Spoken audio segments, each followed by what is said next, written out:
Number 1 جمعہ کے آداب میں سے یہ ہے کہ جمعہ کی رات کو تہجد کے لیے یا جمعہ کے دن کو روزے کے لیے خاص کرنا جائز نہیں ہے۔ بظاہر یہ بات الٹی دکھائی دیتی ہے کہ بھائی جب اتنا اچھا دن ہے تو اس میں دن میں روزہ رکھنے میں برا کیا ہے، اور جب اتنا اچھا دن ہے تو اس کی رات میں تہجد کرنے میں کیا خرابی ہے۔ لیکن عقل چلانے کی بجائے ہم کو اللہ کے نبی صلی اللہ علیہ وسلم کی تعلیمات کی پابندی کرنا ضروری ہے۔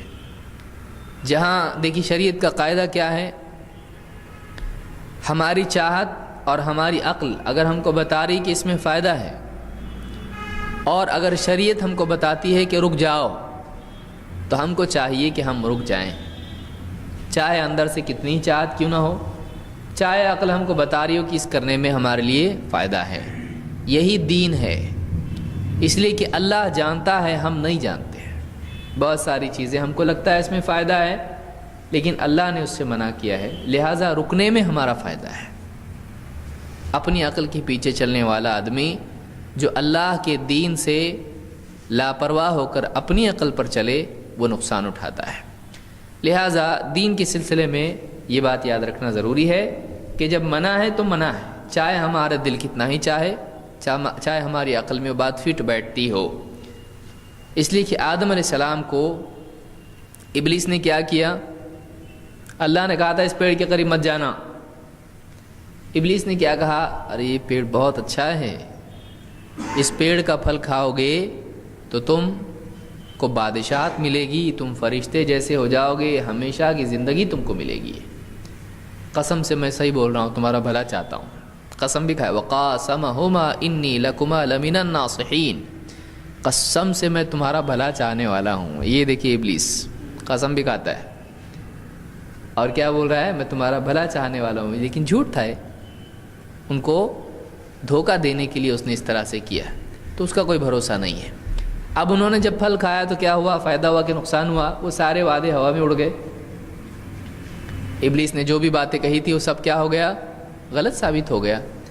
بلکہ بادشاہ کہا کہ بنیں گے، جسم پر جو کپڑا تھا وہ بھی چھن گیا، اتر گیا، بہت شرمندہ ہوئے۔ تو معلوم یہ ہوا کہ بعض اوقات اللہ کا جو حکم ہوتا ہے اس کے خلاف کوئی بات سامنے آتی ہے، وسوسہ شیطان دل میں ڈالتا ہے، آدمی جب اس کو مانتا ہے تو اس کا بہت بڑا نقصان ہوتا ہے۔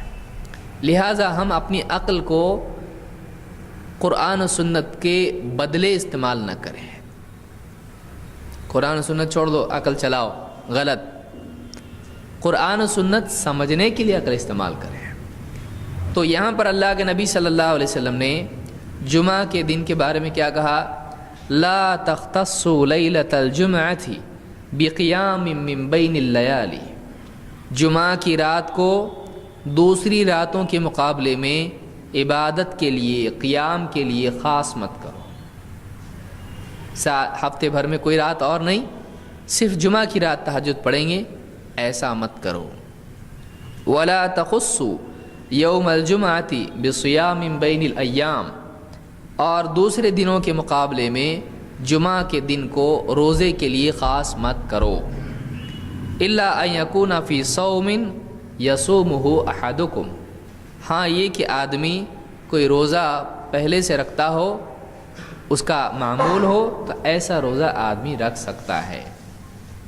جیسے 13، 14، 15 کے روزے ہوتے ہیں، اب اس میں اگر جمعہ آ گیا کوئی بات نہیں، یا اسی طرح سے کوئی مثلاً ایسے دن کا روزہ آ گیا جس میں روزہ رکھنا چاہیے، جیسے عرفہ کا روزہ ہے یا کوئی اور روزہ ہے، تو ایسا روزہ رکھ سکتے ہیں، اس میں کوئی حرج نہیں ہے۔ بہتر یہ ہے کہ اس سے پہلے ایک دن جمعرات کا یا اس کے بعد ایک دن سنیچر کا روزہ جوڑا جائے تاکہ اختصاص ختم ہو جائے۔